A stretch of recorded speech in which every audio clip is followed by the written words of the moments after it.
ಸಂದರ್ಭದಲ್ಲಿ ಅಂದರೆ ನಿಮ್ಮ ಯಜಮಾನರು ಕೈ ಚಳಕ ಯಾವ ರೀತಿ ಇತ್ತು, ಅಲ್ಲಿಂದ ನಿಮ್ಮ ಮಗನಿಗೆ ಏನೆಲ್ಲ ಕಲ್ತ್ಕೊಂಡ್ರು, ಹೇಗಿತ್ತು ಆ ಒಂದು ಸಂದರ್ಭ ಮತ್ತು ಈ ಒಂದು ಸಂದರ್ಭ ಹೇಳೋದಾದ್ರೆ?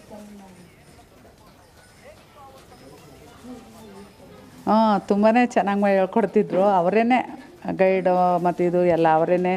ಈ ಥರ ಮಾಡಪ್ಪ ನೋಡಿ, ಹಿಂಗೆ ಬರಬೇಕು, ಮೂಗು ಹಿಂಗೆ ಬರಬೇಕು, ಹಿಂಗೆ ಬರಬೇಕು, ಎಲ್ಲನೂ ಹೇಳ್ಕೊಡೋರು ಅವರೇನೆ.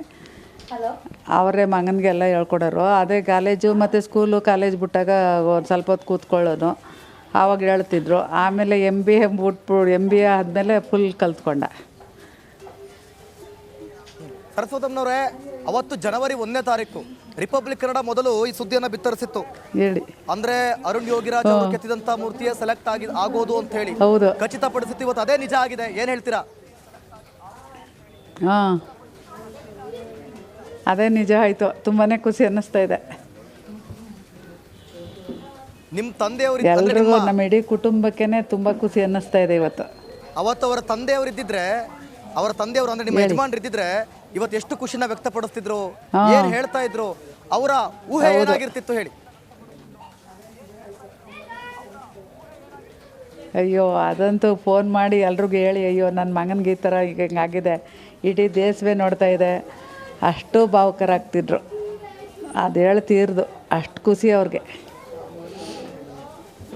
ಓಕೆ ಓಕೆ, ಥ್ಯಾಂಕ್ ಯು ಅಮ್ಮ, ರಿಪಬ್ಲಿಕ್ ಕನ್ನಡ ಜೊತೆ ಮಾತನಾಡೋದಕ್ಕಾಗಿ. ಮಾಡಿದ್ದು ಇವತ್ತು ಈಗ ನಮಗೆ ನನ್ಸಾಯ್ತು.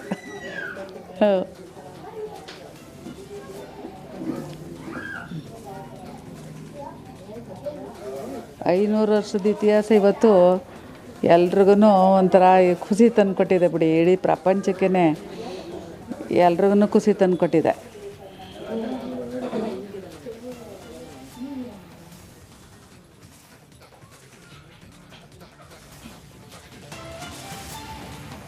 ಬೆಳ್ಕೊಂಡಿದ್ದಾರೆ ಅಂತಲೇ ಖುಷಿ ಆಗ್ತಾಯಿದೆ. ಇತ್ತೀಚೆಗೆ ಮಾತಾಡಿದ್ರಂತ ರೀಸೆಂಟ್ ಡೇಸ್ಗಳಲ್ಲಿ? ರೀಸೆಂಟ್ ಡೇಸಲ್ಲಿ ಮಾತಾಡಿದ್ದೀವಿ. ಅದೇ ಅವರಿಗೆ ಸಮಯ ಸಿಕ್ಕಿದಾಗೆಲ್ಲ ಕಾಲ್ ಮಾಡಿ ಮಾತಾಡಿದ್ದೀವಿ. ಏನಂತ ಹೇಳಿದ್ರು ಮೇಡಮ್, ಚರ್ಚೆಗಳಾಯಿತು ಅಂತ? ಚರ್ಚೆ ಆ ಥರ ಏನಿಲ್ಲ. ಅವರು ಕೆಲಸ ವಿಷಯ ಅಥವಾ ಏನಿದ್ರು ಅದೆಲ್ಲ ಡಿಸ್ಕಸ್ ಮಾಡ್ತಿದ್ದಿಲ್ಲ. ಇದು ಅಲ್ಲಿ ನಡೀತಾ ಇದೆ ಕೆಲಸ ಅಂತಲೇ ಹೇಳ್ತಿದ್ರು. ಆ ವಿಗ್ರಹ ತಯಾರಾಗಬೇಕಾದ್ರೆ ಏನು ಚರ್ಚೆಗಳು ಮಾಡ್ತಿದ್ರಮ್ಮ? ಅದೇ ಆ ಹಾವಭಾವ ಹೇಗೆ ಮೂಡ್ ಬರಬೇಕು, ಮತ್ತು ಪ್ರತಿಯೊಂದೂ ಮಗು ಥರ ದೇವ್ರ ಥರ ಕಾಣಬೇಕು ಅಂತೆಲ್ಲ ಹೇಳ್ತಿದ್ರು, ಡಿಸ್ಕಸ್ ಮಾಡ್ತಿದ್ರು. ಅಂದರೆ ಇವತ್ತು ಅಧಿಕೃತವಾಗಿ ಸಂಕ್ರಾಂತಿಗೆ ಒಂದು ಒಳ್ಳೆ ಸುದ್ದಿ ಸಿಕ್ಕಿದೆ. ಹೌದು, ನಮಗೆ 1ನೇ ತಾರೀಕು ಬಂದು ಎಲ್ಲರೂ ಕೇಳಿದಾಗ ನಾವು ಯೂಶ್ವಲಿ ನ್ಯೂ ಇಯರ್ ಸೆಲೆಬ್ರೇಟ್ ಮಾಡಲ್ಲ. ಅರುಣ್ ತಾತ ತೀರ್ಕೊಂಡಿದ್ರು ಅಂತ ಆ ದಿನ ಏನೂ ಮಾಡ್ತಿದ್ದಿಲ್ಲ ನಾವು. ಇದು ಅವ್ರದ್ದು ಪೂಜೆ ಮಾಡ್ತಿದ್ವಿ. ಬಟ್ ಈಗ ಇನ್ನೊಂದು ಹೊಸ ಸುದ್ದಿ ಸಿಕ್ಕಿದೆ, ಅವ್ರ ಮನೆತನದ್ದು ಗೌರವ ಕೀರ್ತಿ ಬೆಳೆದಿದೆ ಅಂತ ಆ ಸಂಭ್ರಮ ಪಡ ಹಾಗೆ ಮಾಡಿದ್ದಾರೆ ಇವರು. ಅಂದರೆ ಇತ್ತೀಚೆಗೆ ಅವರು ಇದ್ರ ಬಗ್ಗೆ ಚರ್ಚೆಗಳು ಮಾಡಿದ್ರಂತ ಮೇಡಮ್. ಈ ಫೋಟೋ ನೋಡಿದ್ರಲ್ಲಿ ಇವತ್ತು ಅಟ್ಲೀಸ್ಟ್ ಫೋಟೋ ಅದೇ ಫೋನಲ್ಲಿ ನೋಡಿದ್ದೀವಿ, ಮತ್ತು ವಿಡಿಯೋ ಕಾಲಲ್ಲಿ 1 ಸತಿ 2 ಸತಿ ನೋಡಿದ್ದೀವಿ. ತುಂಬ ಚೆನ್ನಾಗಿದೆ. ದೇವರು ನಮ್ಮ ಮುಂದೆ ಬಂದಿದ್ದಾರೆ, ರಾಮ ಬಂದಿದ್ದಾರೆ. ಅಂದರೆ ಹೊಸ ವರ್ಷಕ್ಕೆ ಒಂದು ಸಿಹಿ ಸುದ್ದಿ, ಸಂಕ್ರಾಂತಿಗೆ ಮತ್ತೊಂದು ಸಿಹಿ ಸುದ್ದಿ. ಅವರ ಜೀವನದಲ್ಲಿ ಒಂದು ದೊಡ್ಡ ಸಾಧನೆ ಇವತ್ತು. ಹೌದು ಹೌದು, ಫುಲ್ ಫ್ಯಾಮ್ಲಿ ನಾವು ತುಂಬ ಪ್ರೌಡ್ ಆಗಿದ್ದೀವಿ. ಅರುಣ್ ನಮ್ಮ ಫ್ಯಾಮ್ಲಿಗೆ ಪ್ರೈಡ್ ತಂದಿದ್ದಾರೆ, ನೇಷನ್ಗೆ ಪ್ರೈಡ್ ತಂದಿದ್ದಾರೆ, ನಮ್ಮ ಕರ್ನಾಟಕ ಮೈಸೂರಿಗೆ ಹೆಮ್ಮೆ ಅವರು. ಅಂದರೆ ಸತತ 6 ತಿಂಗಳ ಕಾಲ ಮನೆಯನ್ನು ಬಿಟ್ಟು ಎಲ್ಲ ಯಾವ ರೀತಿ ಇರ್ತಾಯಿದ್ರು, ಹೇಗಿರ್ತಾಯಿದ್ರು ಅಂತ? ಅದು ತುಂಬ ಕಷ್ಟ. ಫ್ಯಾಮ್ಲಿ ಬಿಟ್ಟು ಇರೋದಂದರೆ ಒಂದು ಸನ್ಯಾಸಿ ಜೀವನ, ಮತ್ತು ಒಂಥರ ಎಲ್ಲ ಇದು ವನವಾಸ ಹೋದಾಗೆ. ರಾಮಗೊಂದು ವನವಾಸ 4 ದಿನ ಆದರೆ ಅವ್ರದ್ದು ವನವಾಸ ಒಂಥರ ಹಾಗೆ ಆಗಿದೆ. ಮೇಡಮ್, ಅಂದರೆ ಇವತ್ತು ಭಾಳ ಖುಷಿಯಲ್ಲಿದ್ದೀರಿ ಇವತ್ತು. ಒಂದು ನಿಮಿಷ ಆಗಿ ಒಂದು ಲೈವ್. ಹಲೋ, ತಿಳ್ಕೊಳ್ಳಿ ಮೇಡಮ್, ಅವ್ರು ಕ್ವಶನ್ ಕೇಳ್ತಾರೆ.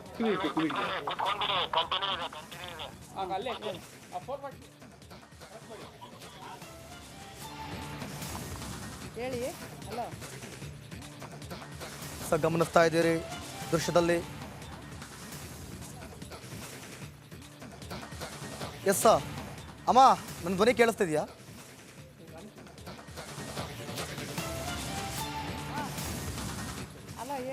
ಅಮ್ಮ, ನನ್ನ ಧ್ವನಿ ಕೇಳಿಸ್ತಿದ್ಯಾ ನಿಮಗೆ? ಹಲೋ ಧ್ವನಿ ಕೇಳಿಸ್ತಿದ್ಯಾ? ಹಲೋ ಹಾಂ ಕೇಳಿಸ್ತಾ ಇದೆ ಹೇಳಿ. ಏನನ್ಸುತ್ತೆ ಇವತ್ತು ನಿಮ್ಮ ಮಗ ಅರುಣ್ ಯೋಗಿರಾಜ್ ಕೆತ್ತಿದಂತಹ ರಾಮಲನ್ನ ಮೂರ್ತಿ ಪ್ರತಿಷ್ಠಾಪನೆ ಆಗ್ತಾ ಇದೆ ರಾಮ ಮಂದಿರದಲ್ಲಿ. ಎಷ್ಟೋ ವರ್ಷದ ಕನಸು, ಇವತ್ತು ಆ ಒಂದು ಭಾಗ್ಯ, ಕೆಲಸ ಮಾಡ್ಲಿಕ್ಕೆ ಭಾಗ್ಯ ನಿಮ್ಮ ಮಗನಿಗೆ ಸಿಕ್ಕಿದೆ. ಏನ್ ಹೇಳ್ತೀರಾ? ಅಯ್ಯೋ ತುಂಬಾ ಖುಷಿ ಆಗ್ತಾ ಇದೆ. ತುಂಬ ಮನೆಯವರೆಲ್ಲ ನಮ್ಮ ಕುಟುಂಬದವರೆಲ್ಲ ಸಂಭ್ರಮ ಪಡ್ತಾ ಇದ್ದೀವಿ. ಮತ್ತು 6 ತಿಂಗಳಿಂದ ಅವನು ಶ್ರಮ ಪಟ್ಟಿದ್ದಕ್ಕೂ ದೇವರು ಏನೋ ಫಲ ಕೊಟ್ಟಿದ್ದಾನೆ ಅವನಿಗೆ ಅಂತ ಹೇಳಕ್ಕೆ ಇಷ್ಟಪಡ್ತೀನಿ. ಮತ್ತು ಅವನು ನಿಜವಾಗ್ಲೂ ಮಗು ಹುಟ್ಟುತ್ತವಳಿಂದ ಅವ್ನು ಮನೇಲೇ ಇಲ್ಲ ಪಾಪ, ಹಂಗೆ ಕೆಲಸ ಮಾಡಿದ್ದಾನೆ. ಮನೆ ಕಡೆನೇ ಲಿಗ ಇಲ್ಲ. ಅವನು 14 ವರ್ಷ ವನವಾಸ ಹೋದಂಗೆ ಹೋಗ್ಬಿಟ್ಟಿದ್ದಾನೆ. ನೋಡಿ, ಅಲ್ಲಿ ರಾಮ ಮಂದಿರ ಲೋಕಾರ್ಪಣೆ ಆಗೋದು 500 ವರ್ಷಗಳ ಕನಸು. 500 ವರ್ಷಗಳ ಕನಸು. ನಮ್ಗದನ್ನ ನಾವು ಈ ಒಂದು ಜನರೇಷನ್ ಇಟ್ಕೊಂಡು ನೋಡೋದೇ ಒಂದು ಭಾಗ್ಯ. ಅಂಥದ್ರಲ್ಲಿ ಅಲ್ಲಿನ ಮಂದಿರದ ಅಂದ್ರೆ ರಾಮಲನ್ನನ ವಿಗ್ರಹವನ್ನ ನಿಮ್ಮ ಮಗನೇ ಕೆತ್ತಿದ್ದಾರೆ, ಅದರ ಪ್ರಾಣ ಪ್ರತಿಷ್ಠಾಪನೆ ಆಗ್ತಾ ಇದೆ ಅಂತಂದ್ರೆ ನಿಮ್ಗೇನ್ ಅನ್ಸುತ್ತೆ?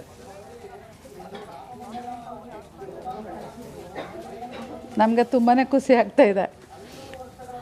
ಅಂದರೆ ಅವ್ರ ತಂದೆ ಇದ್ರೆ ಇನ್ನೂ ಖುಷಿ ಪಡ್ತಿದ್ರು. ಅದು ಅಜರಾಮರ ಹಂಗಿರ್ತಿದ್ರು. ಅದೊಂದೇ ಅವನಿಗೆ ಇದು ತಂದುಕೊಟ್ಟಿದೆ, ನೋವು ತಂದುಕೊಟ್ಟಿದೆ ಅಷ್ಟೇ. ನಿಮ್ಮ ಮಗ ಕೆತ್ತಿರೋ ಮೂರ್ತಿನ ನೀವು ಯಾವಾಗ ತಂದೆನೇ ಗೈಡು ಅವನಿಗೆಲ್ಲನೂ. ನಿಮ್ಮ ಮಗ ಕೆತ್ತಿರೋ ಮೂರ್ತಿನ ನೀವು ಯಾವಾಗ ನೋಡಕ್ಕೆ ಹೋಗ್ತೀರಾ? ನಾವು ಇದೆಲ್ಲ ಫಂಕ್ಷನ್ ಎಲ್ಲ ಮುಗಿದ್ಮೇಲೆ ಹೋಗ್ತೀವಿ. ನಾವು ಯಾವಾಗ ಕರ್ಕೊಂಡು ಹೋದ್ರೂ ಹೋಗ್ತೀವಿ. ನಮಗೆ ಈಗ ನೋಡೋಕ್ಕೆ ಸೌಭಾಗ್ಯನೇ ಇಲ್ಲ ಅಂದ್ಕೊಂಡು ಅಳ್ತಾ ಇದೆ. ಅಲ್ಲ, ಬರೀ ಇದು ಮಾತ್ರ ಅಲ್ಲ, ಸಾಕಷ್ಟು ಮೂರ್ತಿಗಳನ್ನು ಕೆತ್ತಿದ್ದಾರೆ.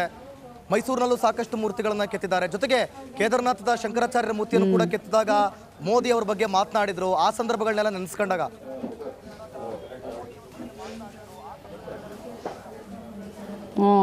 ಆವಾಗಲೂ ಅವನೇ ಹೋದ, ಚಳಿ ಕಣಮಲ್ಲ ಆಗಲ್ಲ. ಆವಾಗ ನಮ್ಮನೆಯವ್ರು ಇದ್ದರು, ಕಳಿಸುವಾಗ ಅವ್ರ ಅಪ್ಪನೇ ಕಳಿಸ್ಬಿಟ್ಟು ಹಿಂಗೆ ಮಾಡಪ್ಪ, ಹಿಂಗೆ ಥರ ಮಾಡು ಅಂತೇಳಿ ಕಳಿಸಿದ್ರು. ಕಳಿಸ್ಬಿಟ್ಟು ಆ ಕಡೆ ಕಳಿಸ್ಬಿಟ್ಟು ಈ ಕಡೆ ಇದಾದರು. ಅದೇ ಅವ್ನಿಗೆ ನೋವು ಕೊಟ್ಟಿದ್ದು. ನೋಡಿ ಅಮ್ಮ, ಈಗ ನಿಮ್ಮ ಮಗುಂದೇ ಆಯ್ಕೆ ಆಯ್ತು ಕೆತ್ತನೆ ಮೂರ್ತಿಯನ್ನ ಕೆತ್ತನೆ ಮಾಡಿರೋದು. ಅವನ ದೇವ್ರ ಆಗಿದೆ ಅಂತ ಅನ್ಸುತ್ತೆ. ಹೌದೌದು. ತುಂಬಾ ಖುಷಿ ಆಗ್ತಾ ಇದೆ. ಅಂತ ಮೂರ್ತಿ ನೀವು ಗಮನಿಸ್ತಿದ್ದೀರಾ, ಅದು ಕೂಡ ನಾನು ಆಗ್ಲೇ ಹೇಳ್ತಾ ಇದ್ದೆ 500 ವರ್ಷಗಳ ಕನಸು. ಅದು ನಿನ್ನೆ ಮೊನ್ನೆಯಿಂದಲ್ಲ. ನಿಮ್ಮ ಯಜಮಾನರು ಕೆತ್ತಿರುವಂಥ ಮೂರ್ತಿಯೇ ಆಯ್ಕೆ ಆಗಿದೆ. ಯಾಕೆ ಆಯ್ಕೆ ಆಗಬೇಕಿತ್ತು ಅಂತ ನೀವು ಅವ್ರ ಜೊತೆ ಇದ್ದಂಥ ಸಂದರ್ಭದಲ್ಲಿ ನೀವೇನು ಗಮನಿಸಿದ್ರೆ, ಅವ್ರನ್ನ ಕಲೆಯನ್ನಾಗಿರ್ಬೋದು, ಅವರ ಕಲಾ ಚಾತುರ್ಯವನ್ನಾಗಿರ್ಬೋದು, ಅದ್ರ ಬಗ್ಗೆ ಹೇಳೋದಾದ್ರೆ?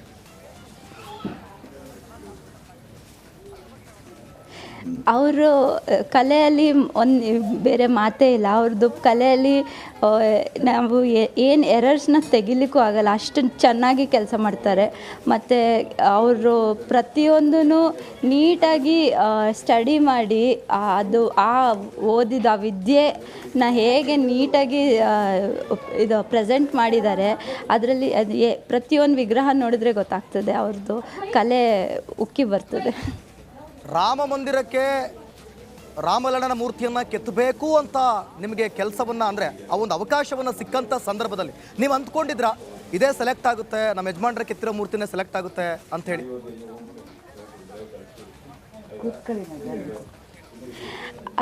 ಸೆಲೆಕ್ಟ್ ಆಗುತ್ತೆ ಅಂತ ಆ ಥರ ಯೋಚನೆ ಮಾಡಿಲ್ಲ. ಬಟ್ ಅವಕಾಶ ಸಿಕ್ಕಿದ್ದೆ ನಮಗೆ ಪುಣ್ಯ. ಏನು ಯೋಚನೆ ಮಾಡಿದೆ, ನೀವು ಹೋಗಿ ಮಾಡಿ ಬನ್ನಿ ಅಷ್ಟೇ ನಾವು ಯೋಚನೆ ಮಾಡಿದ್ದು. ಹೋಗಿ ಮಾಡಿ ಬರಬೇಕು ಅಂತ, ಅದೇ ಸ್ಥಳಕ್ಕೆ ಹೋಗಿ ಮಾಡಬೇಕು ಅಂತ ಕಂಡೀಷನ್ ಇತ್ತು. ಅದು ಆ ಟೈಮಲ್ಲಿ ನಮ್ಮ ಮಕ್ಕಳು ತುಂಬ ಸಣ್ಣವರು. ನನ್ನ ಮಗು ನಡೆಯೋದು ನೋಡಿಲ್ಲ, ಅರುಣ್ ಬೆಳೆಯೋದು ನೋಡಿಲ್ಲ. ಅದೆಲ್ಲ ಸ್ಯಾಕ್ರಿಫೈಸ್ ಎಲ್ಲ ಇವತ್ತು ಎಲ್ಲ ಫುಲ್ ನಮಗೆ ಭಾವುಕರಾಗ್ತಾ ಇದ್ದೀವಿ. ನಾವು ತುಂಬ ಖುಷಿ ಆಗ್ತಾ ಇದೆ. ವಿಜೇತಾ ಅವರೇ, ಅವಕಾಶ ಸಿಕ್ಕಿದ್ದೇ ಒಂದು ಪುಣ್ಯ, ಖುಷಿ ಅಂತ ಅಂತಿದ್ದೀರಿ. ಅಂಥದ್ರಲ್ಲಿ ಇವತ್ತು ಸೆಲೆಕ್ಟ್ ಆಗಿದೆಯಲ್ಲ, ಇವಾಗ ಏನು ಹೇಳ್ತೀರಿ?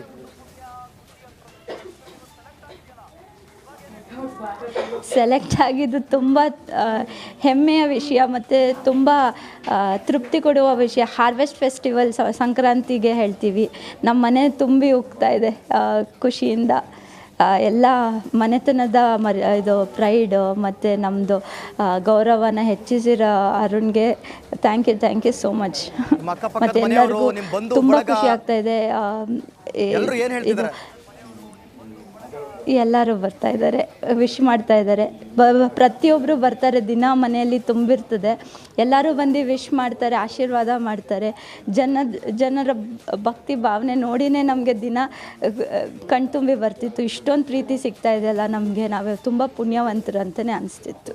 ನೋಡಿ, ಅವ್ರ ತಂದೆಯವರು ಹೇಳಿದ್ರಂತೆ, ಅಂದರೆ ನಿಮ್ಮ ಮಾವನವರು ದುಡ್ಡುಗೋಸ್ಕರ ಇದೆಲ್ಲ ಮಾಡಬೇಡ, ದುಡ್ಡುಗೋಸ್ಕರ ಮಾಡಲ್ಲ ಅಂದರೆ ಮಾತ್ರ ಈ ಒಂದು ಫೀಲ್ಡ್ಗೆ ಬಾ ಅಂತ ಹೇಳಿ. ಸೊ ತಂದೆಯಿಂದ ಕಲ್ತಂಥ ಪಾಠಗಳು ಎಷ್ಟಿದೆ ಅಂತೇಳಿ? ಹೌದು, ಮಾವನವ್ರು ಯಾವಾಗಲೂ ಹೇಳ್ತಿದ್ರು, ತಂದು ಮಾರಬೇಡ, ನೀನೇ ಮಾಡಿ ಮಾರೋದಾದ್ರೆ ಇದು ಮಾಡಿ ಇದು ತೃಪ್ತಿ ಕೊಡಬೇಕು, ತೃಪ್ತಿ ಪಡಿಸ್ಬೇಕು, ಜನರು ಕಣ್ಣೀರು ಹಾಕಿ ಇಲ್ಲಿಂದ ದೇವ್ರನ್ನ ಕಾಣಿಸ್ಬೇಕು ಅಂತ ಹೇಳ್ತಿದ್ರು. ಹಾಗೆ ಅರುಣ್ ಮಾಡ್ತಿದ್ರು. ಮತ್ತು ಅವರಿಂದ ಭಾಳ ಕಲ್ತಿದ್ದಾರೆ. ಅವ್ರ ತಾತ ಆಗಲಿ ತಂದೆ ಆಗಲಿ ಅವ್ರ ವಿದ್ಯೆನ ಇನ್ನೂ ಉಳಿಸಿ ಬೆಳೆಸಿದ್ದಾರೆ. ವಿಜೇತಾ ಅವರೇ, ಸಾಕಷ್ಟು ಮೂರ್ತಿಗಳನ್ನು ಕೆತ್ತಿದ್ದಾರೆ. ಅವ್ರು ಕೆತ್ತಿದಂಥ ಮೂರ್ತಿಗಳು ಎಲ್ಲ ಕಡೆಯಲ್ಲೂ ಕೂಡ ಒಂದು ಪ್ರಖ್ಯಾತಿಯನ್ನು ಗಳಿಸಿದೆ. ಸೊ ನಿಮಗೆ ಯಾವ ಮೂರ್ತಿ ಒಂದು ರೀತಿಯಲ್ಲಿ ಹೆಮ್ಮೆ ಅನಿಸುತ್ತೆ, ಖುಷಿ ಕೊಡುತ್ತೆ, ಯಾವುದು ಇಷ್ಟ ಅನಿಸುತ್ತೆ ನಿಮಗೆ? ಈಗ ಎಲ್ಲದಕ್ಕಿಂತ ಜಾಸ್ತಿ ರಾಮ್ಲಲ್ಲ ಅವರೇ ಇಷ್ಟ. ಯಾಕಂದರೆ ಅದನ್ನು ಬೀಟ್ ಮಾಡೋಂಥ ದೇವರು ಇಲ್ಲ, ಮತ್ತು ಯಾವ ಕಂಪ್ಯಾರಿಸನೇ ಇಲ್ಲ. ಎಲ್ಲ ಪ್ರತಿಯೊಂದೂ ಚೆನ್ನಾಗಿದೆ. ಬಟ್ ಈ ದೇವರು ನೋಡಿ ಕ್ರಿಯೇಟ್ ಮಾಡಿರೋದು. ನೀವು ಎಲ್ಲರಿಗೂ ನಿಮಗೆ ದರ್ಶನ ಸಿಕ್ಕಿದಾಗ ನೀವೆಲ್ಲರೂ ನಮಗೆ ಫೋನ್ ಮಾಡಿ ಅಥವಾ ಬಂದಿನೇ ನಮಗೆ ಎಲ್ಲರಿಗೂ ಕಂಗ್ರ್ಯಾಚುಲೇಟ್ ಮಾಡ್ತೀರಾ ಅರುಣ್ಗೆ. ಅಷ್ಟು ಚೆನ್ನಾಗಿ ಮಾಡಿದ್ದಾರೆ, ತುಂಬ ಚೆನ್ನಾಗಿದೆ. ಓಕೆ, ಅದ್ರ ಬಗ್ಗೆ ನೀವು ಗೌರವ ವ್ಯಕ್ತಪಡಿಸ್ತಿದ್ದೀರಾ, ಪ್ರೀತಿ ತೋರಿಸ್ತಿದ್ದೀರಾ, ಖುಷಿ ವ್ಯಕ್ತಪಡಿಸ್ತಿದ್ದೀರಾ, ಒಂದು ರೀತಿಯಲ್ಲಿ ನಿಮ್ಮದು ಪುಣ್ಯ ಅಂತಲೇ ಹೇಳ್ತಾ ಇದ್ದೀರಾ. ಈಗ ನೀವು ಯಾವಾಗ ಹೋಗ್ತೀರಾ ನೋಡೋಕ್ಕೆ? ಅವಕಾಶ ಇದೆಯಾ ನಿಮಗೆ?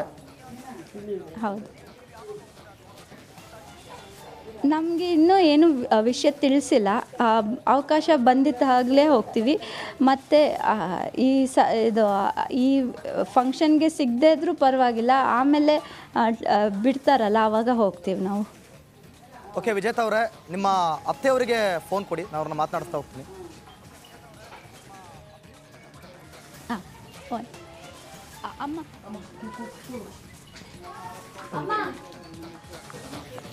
ಎಷ್ಟೋ ಗಮನಿಸ್ತಾ ಇದ್ದೀರಾ, ಅವರ ಕುಟುಂಬಕ್ಕೆ ಒಂದು ರೀತಿಯಲ್ಲಿ ಆ ಖುಷಿಗೆ ಪಾರವೇ ಇಲ್ಲ ಅಂತಲೇ ಹೇಳ್ಬೋದು. ಅಷ್ಟು ಒಂದು ರೀತಿಯಲ್ಲಿ ಅವರಿಗೆ ಗೌರವ, ಹೆಮ್ಮೆ, ಅದರಲ್ಲೂ ಕೂಡ ಅವರಿಗೆ ಅವಕಾಶ ಸಿಕ್ಕಿದ್ದೇ ಒಂದು ರೀತಿಯಲ್ಲಿ ಪುಣ್ಯ ಅನ್ನುವಂತಿತ್ತು. ಅಂಥದ್ರಲ್ಲಿ ಅವರ ಕೆತ್ತಿದ ಮೂರ್ತಿಯೇ ಇವತ್ತು ಸೆಲೆಕ್ಟ್ ಆಗಿದೆ ಅಂತಂದರೆ ಬಹಳ ಖುಷಿಯ ಸಂಭ್ರಮ. ಸರಸ್ವತಮ್ಮ ಮಾತನಾಡ್ತಾ ಇದ್ರು. ಅಮ್ಮ ನಮಸ್ತೆ. ನಿಮ್ಮ ಯಜಮಾನರ ಕಾಲದಲ್ಲಿ, ಅಂದರೆ ಈ ಹಿಂದೆ ಕೃಷ್ಣರಾಜ ಒಡೆಯವರ ಆ ಸಂದರ್ಭದಲ್ಲೂ ಕೂಡ ಅನೇಕ ಮೂರ್ತಿಗಳನ್ನು, ಶಿಲೆಗಳನ್ನು